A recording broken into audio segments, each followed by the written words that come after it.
creo que tenemos ya nuestro presidente preparado, así que vamos a recibirles. Don Isidro Fainé.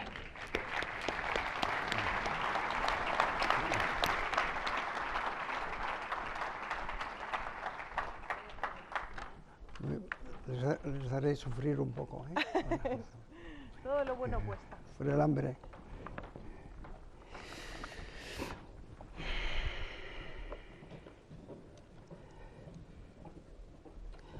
Autoridades, miembros de CEDE, amigas y amigos. Egurdión, eskerrik asko, etortxea gatik. Buenas tardes a todos y muchas gracias por acompañarnos en este 21º Congreso de la Confederación Española de Directivos y Ejecutivos. Una vez más, gozamos de la cordial acogida del País Vasco y concretamente de Bilbao. Para celebrar nuestro Congreso anual, muchísimas gracias por vuestra cálida hospitalidad. Estuvimos aquí en nuestros encuentros de 2007 y 2011 y hemos regresado este año en el que cumplimos una efeméride muy importante para CEDE. Me refiero al 25 aniversario de nuestra confederación. CEDE nació en 1997 gracias a la ilusión de un pequeño grupo de directivos. Y lo hizo con el propósito de ser un punto de encuentro de las asociaciones que por toda España promueven la excelencia directiva. Y además, con la firme vocación, ayudar a los directivos españoles a ser cada vez más emprendedores, insistiré mucho en este tema, más emprendedores y a estar mejor preparados para los cambios que se avecinan, que son muchos. Aquel proyecto inicial ha ido creciendo hasta conformar hoy una fundación que agrupa 37 asociaciones, las cuales engloban a unos 160.000 directivos y que organizan multitud de actividades. Este año esperamos cerrar con más de 3.000 eventos. Siempre digo que es verdad que antes de fundar esta asociación hablé con el presidente de tu organización, Cuevas, y yo decía que el empresario era empresario, pero era un emprendedor, tenía que ser emprendedor, y los directivos tienen que ser emprendedores, ¿no? Y por esto creo que estoy muy pegado a COE desde todos los puntos de vista. Pero más allá de estas cifras, creo que podemos afirmar que CEDE es una de las grandes entidades de referencia para los líderes de las empresas españolas. Hemos llegado aquí gracias al compromiso, al esfuerzo y a la generosidad de muchas personas. En ese sentido, quiero destacar el apoyo permanente de Su Majestad el Rey, que nos ha acompañado desde nuestros inicios, siendo siempre una fuente ejemplar de estímulo para nuestra tarea profesional y para nuestra función social. Ostentando la presidencia de honor de CEDE y asistiendo sin interrupción a nuestros congresos anuales, como ha hecho hoy también. Su Majestad ha querido participar directamente en el Congreso como un directivo más, acompañándonos con su presencia a varias de nuestras sesiones. Quiero destacar igualmente la labor y el apoyo de los patronos de nuestra fundación, de los miembros del Senado de CEDE y de los presidentes y resto de integrantes de las juntas directivas de nuestras 27 asociaciones. Ellos son los motores de la actividad que realizamos en CEDE y los grandes protagonistas desde este 25 aniversario junto a todas y cada una de las personas que trabajan en esta fundación y en las distintas asociaciones. A todos ellos le dirijo mi más cordial enhorabuena y mi profundo agradecimiento. Asimismo, quiero reconocer la inestimable ayuda de todas las empresas patrocinadoras y de todos los colaboradores que de una forma u otra acompañan nuestro proyecto y lo hacen posible día a día. Y hoy especialmente quiero agradecer la aportación de todos quienes han ayudado al éxito de este congreso en concreto. Los miembros del comité organizador, encabezados por su presidenta, doña Amaya Gorostiza, los excepcionales ponentes con los que hemos contado y los ciudadanos y las autoridades de esta tierra que nos han acogido, como siempre, con cariño y con generosidad. Muchas gracias al Gobierno vasco, a la Diputación Foral de Vizcaya, al Ayuntamiento de Bilbao y, como siempre, a nuestros fieles patrocinadores. Entrando ya en materia, me gustaría dedicar mi intervención a compartir algunas reflexiones sobre el papel que están llamados a desempeñar las empresas y los directivos, en una época tan compleja como la que hoy se vive en nuestro país y también en el conjunto del planeta. Ha quedado patente en varias de las intervenciones que los retos globales que tenemos por delante son de tal magnitud que difícilmente pueden exagerarse su importancia.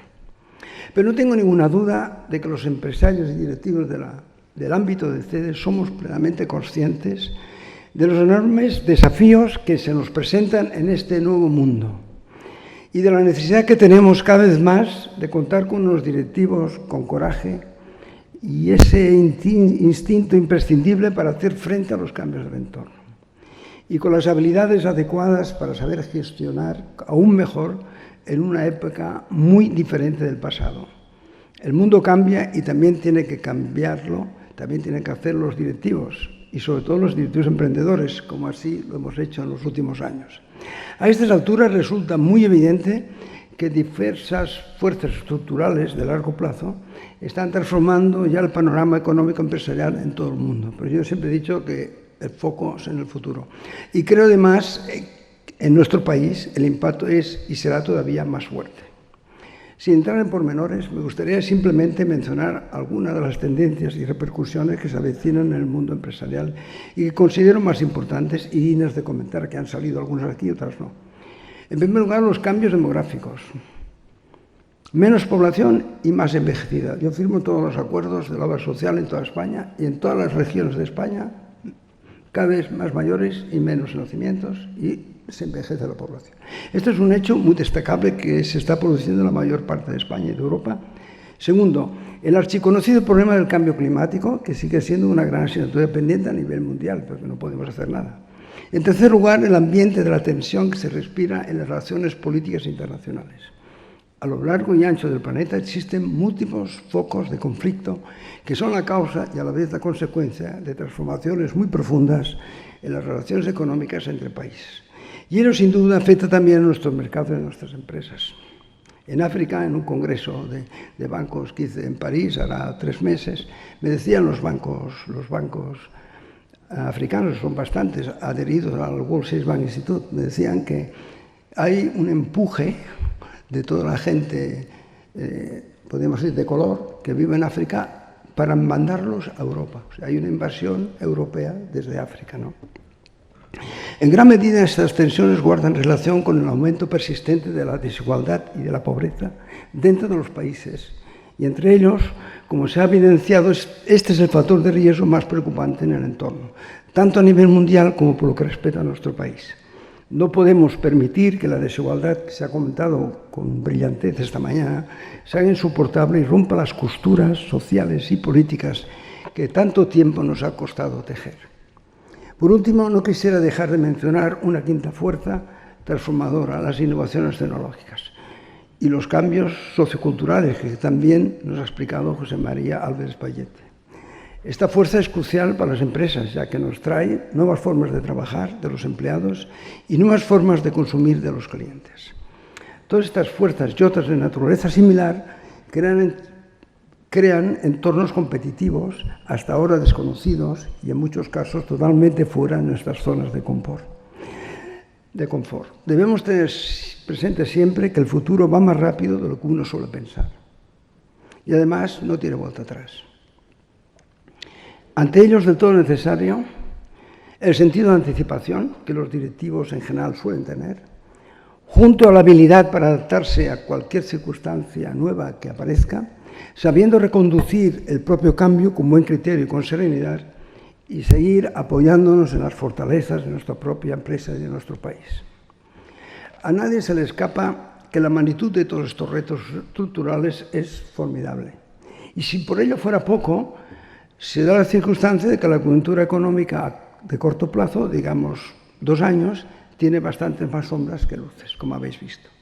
Como bien sabemos todos, en los últimos meses el panorama económico se ha deteriorado mucho debido a diversos shocks, principalmente 2.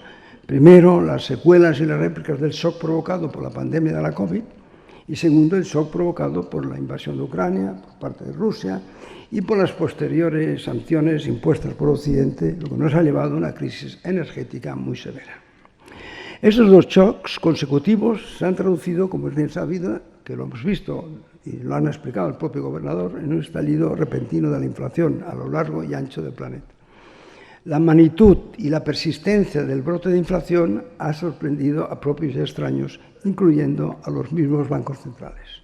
Es decir, los bancos centrales se están enfrentando a un gran desafío inesperado, como es doblegar la inflación y evitar una recesión, tal y como nos ha manifestado hoy el gobernador. No podemos estar seguros de si la Reserva Federal y el Banco Central Europeo lo conseguirán, pero yo estoy convencido que sí, que ellos han llevado los temas de inflación muy bien y acabarán arreglando el tema de la inflación, aunque necesitarán un tiempo. De momento, lo que podemos constatar es que la medicina monetaria, por amarga que sea, está siendo la correcta. Subir los tipos de interés, parar las compras de bonos, aceptar que la economía se resienta y poner el empeño en transmitir confianza para que este bache sea lo más suave y corto posible. Y lo será si las cosas se hacen razonablemente bien. Por lo que respecta a España, la probabilidad de que el bache sea suave y corto no solo depende de nosotros, aunque sí necesitamos como país que las políticas públicas sean acertadas, ambiciosas y decididas en todos los niveles de la administración. Que las empresas no pierdan la confianza, sino al contrario, que redoblen su compromiso con la creación de empleo y con el crecimiento de la riqueza del país. Y como nexo entre dos premisas anteriores, que el sector público y el sector privado, que también se ha comentado esta mañana mucho, trabajen de manera más colaborativa, más complementaria y bajo un clima de confianza mutua. La colaboración sector público y sector privado, a la que yo también apelo, va mucho más allá de realizar proyectos de inversión concretos, como los que se incluyen en el programa europeo Next Generation.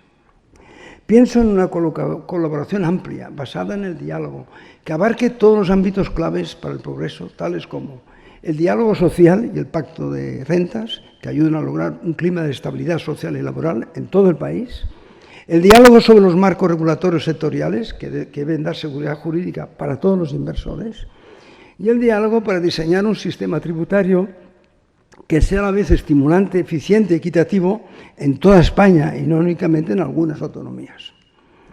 De alguna forma, los empresarios y directivos quisiéramos insistir en que las empresas no son el enemigo a batir, ya lo has dicho tú, pero insisto, no son el enemigo a batir y volveré a insistir, de la economía española. Por lo tanto, no son el problema.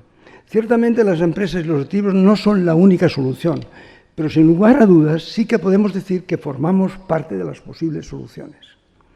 Dicho con otras palabras, y a modo de síntesis de todo lo anterior, la realidad es que los empresarios y directivos españoles afrontamos en estos momentos un doble problema. Una coyuntura económica débil a corto plazo y unos grandes retos estructurales a medio plazo.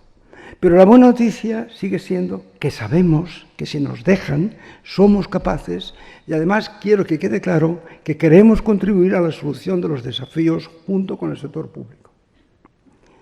Yo creo que las empresas y el conjunto de las agentes de la economía española en general tienen motivos para confiar en sus propias capacidades.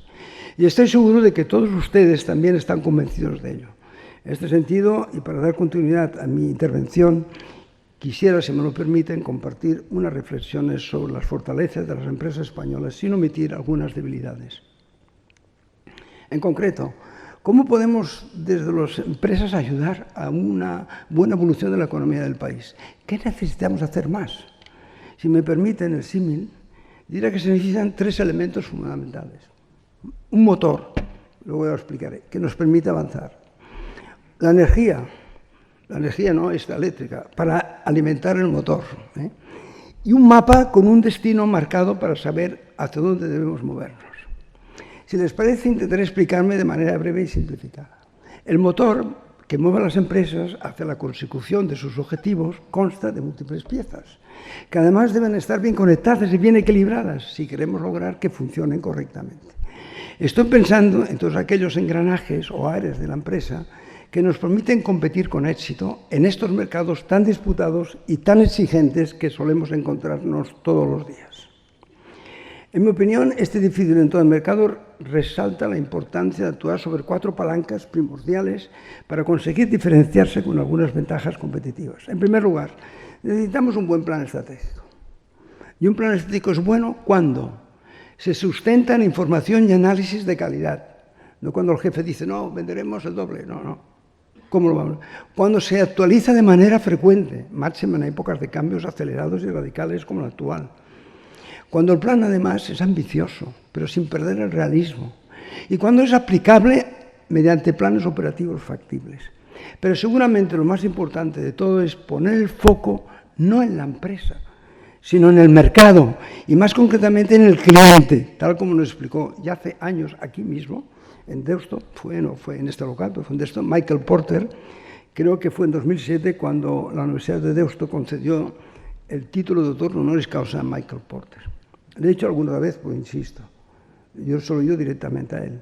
La gente hace los planes estratégicos desde la oficina, desde la planta 22, pero no desde el mercado, que es donde se cuecen las habas.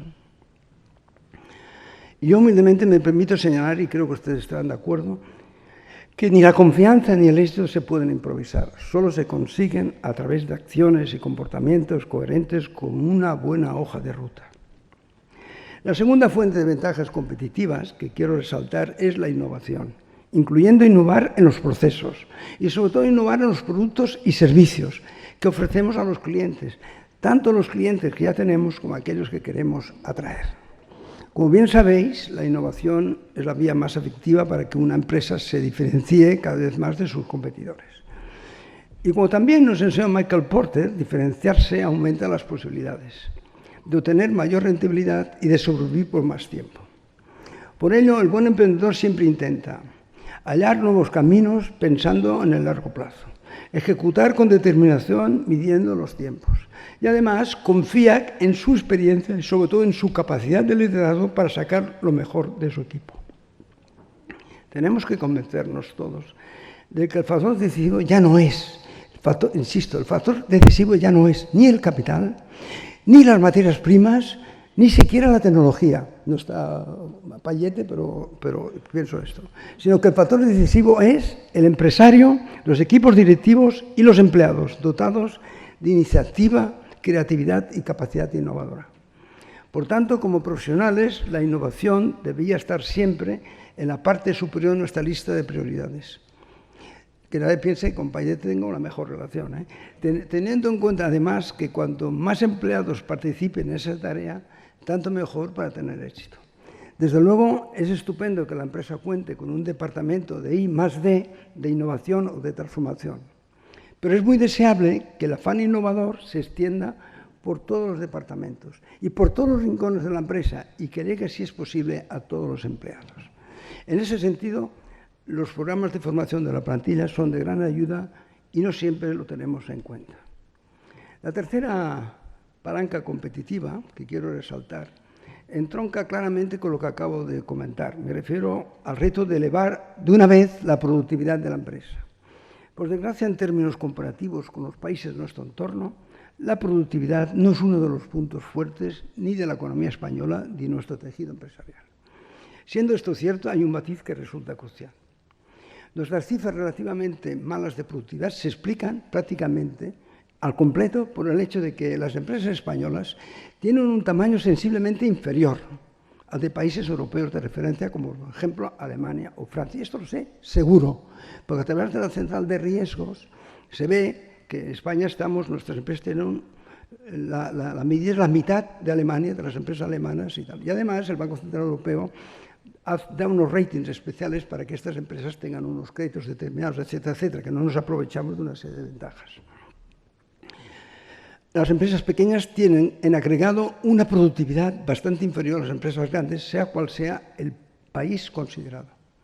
Es decir, el problema de la productividad se remite en gran parte a un problema de tamaño de empresa. La moraleja es clara, nos conviene que nuestras empresas crezcan, que alcancen masa crítica y que sean cada vez más productivas. Para ello seguramente habrá que superar ciertos obstáculos legales, institucionales y culturales, pero este esfuerzo bien vale la pena. En este sentido, me permito señalar que las empresas españolas pueden encontrar buenas oportunidades de crecimiento en Europa. La Unión Europea sigue dando pasos en el proceso de integración y hoy ya tiene pleno sentido para muchos sectores darse cuenta de que el mercado local es Europa y no solo España, es Europa. Igualmente, quería recordar que junto a las economías de escala también deberíamos aprovechar las oportunidades de explotar las economías de alcance. Y como bien sabemos, las nuevas tecnologías nos pueden ayudar a ello, puesto que nos proporcionan nuevas vías para relacionarnos con los clientes y comercializar nuestros productos y servicios. Por tanto, las posibilidades de venta cruzada se han multiplicado, y no solo para los grandes empresarios o empresas Big Tech de tipo plataforma, sino también para muchas, incluyendo, por supuesto, las nuevas. Tengo que explicar esta anécdota, una tontería, pero es la verdad. No me funcionaba una nevera que tengo en casa. Le dije a un hijo mío, oye, ¿te encargas tú que tengo que marcharme? Al día siguiente tenía la nevera puesta. Digo, ¿qué, las compran en el Corte Inglés? Dice, no, en Facebook. ¿No? ¿Qué tiene que ver Facebook con las neveras? ¿No? Pues quiero decir que todo el mundo está ampliando sus servicios, ¿no? Ni quisiera cerrar este capítulo sobre la mejora de la productividad, sin volver a recordar una de las ideas que más me gusta compartir con vosotros y que repito casi cada año aquí. Hoy en día es decisivo no solo saber gestionar el tiempo, hay que ser más inteligentes con el uso del tiempo. Hay que dedicar las horas que nos tocan a nuestra familia, hay que dedicar a los temas que nos tocan, hay que concentrarse. No está aquí, pero bueno, él lo diría. En Telefónica comprobamos que la media española son 5 horas de televisión por ciudadano y 5 horas de móvil. O sea que hay que ser más inteligentes con ese tiempo. Por último, la cuarta fortaleza competitiva que me gustaría destacar es la excelencia en la calidad de servicio que damos a nuestros clientes. En mi opinión, este es el factor más importante si queremos reforzar el número de clientes y, por lo tanto, reforzar los ingresos y, por tanto, reforzar los beneficios. Y, además, culpo de esto siempre a los presidentes de las compañías, no al director de la oficina. Porque cuando los clientes están satisfechos con la calidad de nuestro servicio, entonces aparecen muchos efectos positivos. Son más fieles porque nos hemos ganado su confianza. Están abiertos por los nuevos productos y servicios que podemos ofrecerles. Actúan como prescriptores ante otros clientes potenciales. Y si mantenemos una comunicación fluida, ellos mismos nos alertarán de los cambios latentes en sus necesidades y en el mercado. Son los propios clientes que les avisan, oye, allá me ofrecen eso y aquí no. En definitiva, no se puede perder la proximidad con el cliente. Todas las empresas de éxito la miman. Y nunca se debe olvidar que el afán de servir debe ser prioritario al afán de vender. Permitidme que me refiera a continuación al segundo elemento del símil que antes utilicé, la energía, que alimenta el motor. Según las experiencias que he conocido a lo largo de los años, diría que las empresas de éxito son aquellas capaces de aprovechar 3 fuentes básicas de energía movilizadora. El liderazgo que se realiza sobre los equipos, el empuje emprendedor que los empleados tienen dentro de sí y los incentivos que se crean a partir del modelo organizativo y de los planes de desarrollo profesional de los empleados. En mi opinión, el liderazgo es bueno si se cumplen 2 requisitos básicos de forma simultánea. Por un lado, cuando se consigue movilizar todas las fuerzas latentes de todas las personas de la empresa hacia los objetivos colectivos. Y esto es comunicación y, como antes han dicho por ahí, y luego insistir otra vez, ejemplaridad. Es decir, cuando se es eficaz y efectivo porque se logra poner en marcha todas las palancas competitivas en la dirección deseada. Y por otro lado, cuando lo anterior se consigue respetando unos valores empresariales nobles y en armonía con un propósito empresarial que esté alineado con el progreso social y el progreso humano. En ese sentido, un rasgo distintivo del buen directivo es la fidelidad a los valores de su empresa. Además, debe intentar que su comportamiento sea ejemplar, porque se lidera con el ejemplo. Como bien observó, y antes ha salido ya hace años, Albert Einstein, él decía, es el único que realmente sirve, la ejemplaridad. Y por encima de todo, el buen líder muestra plena coherencia entre lo que hace, que sus colaboradores pueden verlo, lo que dice, que pueden oírlo, y lo que piensa, que sus colaboradores no pueden saberlo, pero sí pueden intuirlo a partir de las intenciones que perciben en él. Por tanto, los miembros del equipo solo confiarán en el líder si ven, oyen y sienten esa coherencia. Y al fin y al cabo, la gente no se fija tanto en lo que haces, sino en el por qué y en el para qué haces lo que estás haciendo. Sin olvidar que el estilo de liderazgo también es importante. Como he comentado en otras ocasiones, la experiencia, la que he visto en grandes empresarios directivos, muchos de ellos aquí presentes, y también la mía propia, me llevan a pensar que el mejor estilo de liderazgo es aquel que descansa en la libertad responsable de las personas. Es decir, cuando el jefe da libertad a sus colaboradores para que ellos sean mismos quienes decidan cómo realizar su trabajo. Lo sabemos todos, pero no se hace. El directivo que sigue ese estilo de liderazgo marca el rumbo y establece los objetivos, porque un buen líder reúne visión, agudeza de criterio y determinación. No ordena, sino que comunica unas guías de actuación, porque un buen líder debe ser como un buen profesor, que consigue enseñar sin que los alumnos se den cuenta y además sabe escucharlos. Y a través de todas sus actuaciones y palabras procura inculcar los valores de la empresa, porque un buen directivo sabe que en definitiva liderar es servir. Lógicamente, supervisa la labor de los miembros del equipo, toma acciones correctoras cuando es necesario, pero sin perder nunca la afabilidad en el trato. Y deja que cada persona decida su forma de trabajar y aprenda de sus propios errores. Porque algunos, aunque no se lo crean, a veces aprenden más de los errores que de los éxitos. Un buen directivo es aquel que sin miedo aspira a hacer si necesario porque ha hecho crecer a su gente.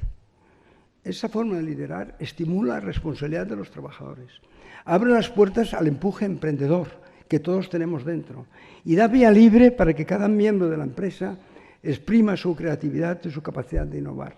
Hay que saber sacar el potencial creativo que todos y cada uno de los trabajadores tiene. En definitiva, como antes señalé, necesitamos personas creativas y emprendedoras en nuestras empresas en todos los niveles y en todas las áreas. Y si a ello le unimos unos buenos programas de formación y capacitación, entonces dispondremos de una fuente inagotable de energía para construir y fortalecer las ventajas competitivas de nuestra empresa. Tuve la suerte de conocer a Jack Welch y una cosa la que me ha quedado y que la repito alguna vez. Cada empleado que entraba en su empresa, si la empresa, no sé, llegó a cotizar a $100 la acción y estaba a 8 o 9, él daba una tarjeta a cada empleado con 4 E's. Energy, energía, quería gente con energía, si no tenía energía no lo cogían. Energizer, que no existe en español, gente que contagiara esta energía. Edge, gente que trabajara al borde, al filo de la navaja y ejecutara bien, las 4. Y él esto lo aplicaba cada año, había gente que se iba de la compañía. No quisiera olvidar 2 comentarios adicionales en relación con este tema de la gestión de equipos. Por un lado, no deberíamos subestimar la importancia de la estructura organizativa de la empresa, del modelo organizativo.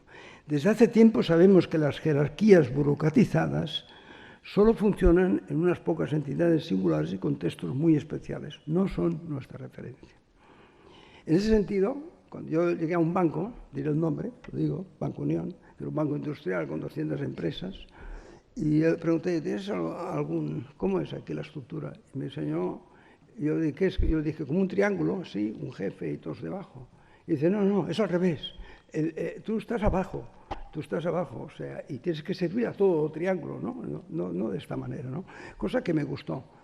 No lo llegué a conseguir, pero lo intenté. Por otro lado, creo que los sistemas de retribución y desarrollo profesional deben ser coherentes con ese singular estilo de liderazgo basado en una libertad responsable. En mi opinión, la libertad responsable está emparentada con la meritocracia, es decir, con reconocer y premiar de manera justa la aportación de cada uno de los miembros del equipo mediante la retribución, promociones, etc. Como todos ustedes saben, el crecimiento profesional es una carrera de fondo. Por ello no puedo dejar de recordar que una de las funciones básicas del directivo, que yo exijo, y también me lo aplico a mí, es gestionar de forma continua las expectativas y las aspiraciones profesionales de los miembros de su equipo.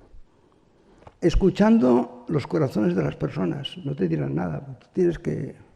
Adivinando los deseos no expresados. Si tú tienes equipo, tú eso lo vas captando. E intuyendo las quejas no proferidas. Esto es entender que estás hablando con personas, no estás hablando con monigotes, ¿no? Además del motor y de la energía, en las empresas necesitamos tener también un lugar de destino y un mapa, aunque solo esté dibujado en nuestras cabezas. Pues bien, en el caso de una empresa, su lugar de destino, el rumbo que quiere seguir es lo que llamamos propósito empresarial. Y el mapa no es otra cosa que el sistema de valores y principios de la empresa, que me permiten discernir si cada una de las decisiones de gestión nos acerca o nos aleja del rumbo correcto. No entraré a a comentar las implicaciones tan trascendentales que los valores empresariales tienen para el management. Sí, no, que iré directo al grano en lo que quiero manifestar sobre ese tema. Creo, sinceramente, que entre las empresas españolas cada vez imperan más los valores y el propósito empresarial asociado con el progreso social y el progreso humano. Como antes dije, las empresas no son el enemigo de la economía española, ni la causa de sus problemas, como has dicho tú. Somos parte imprescindible de la tripulación en el viaje hacia el progreso. Me gustaría desde aquí reivindicar el compromiso social de las empresas españolas. Es amplio, profundo, firme y duradero. Podríamos encontrar infinidad de muestras de ello, pero permitidme, por motivos obvios, que me refiera a nuestra entidad, la Confederación Española de Directivos y Ejecutivos. Estamos muy satisfechos del camino recorrido durante estos 25 años, pero somos conscientes de que nos queda mucha brega por delante. En CEDES siempre hemos pensado que nuestras actividades de compartir experiencias y conocimientos nos pueden ayudar a crecer profesionalmente y a formar mejores directivos. Pero lo que es más importante, creemos que contribuimos a construir una sociedad más moderna, más justa y más libre. Dicho en otras palabras, ponemos todo nuestro esmero en gestionar bien las empresas. Y además procuramos beneficiar a todos los stakeholders. Es decir, intentamos hacerlo bien y hacer el bien. Y este proyecto no tiene caducidad. Es una manera de sentir y de vivir. Es la expresión de un profundo convencimiento. A lo largo de estos 25 años de vida de CEDE, a los empresarios y directivos también nos ha tocado vivir momentos buenos y momentos malos. Por desgracia, parece que de nuevo se avecina una etapa aún más compleja. Tenemos una crisis de valores a nivel social y la economía no presenta perspectivas halagüeñas, ya lo hemos visto. En ese contexto, los directivos debemos reafirmarnos más que nunca en que somos impulsores del cambio y del progreso. Nunca estéis nerviosos con vuestra gente. Se avecinan tiempos en los que los directivos debemos sacar lo mejor de nosotros mismos. No será fácil, pero lo sabemos bien, nunca lo ha sido y sin embargo siempre lo hemos conseguido.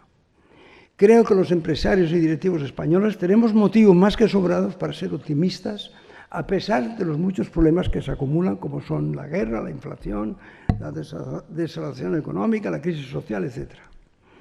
Frente a tantos obstáculos, nosotros contamos con nuestras capacidades, con nuestra energía, con nuestros valores y con nuestro compromiso social.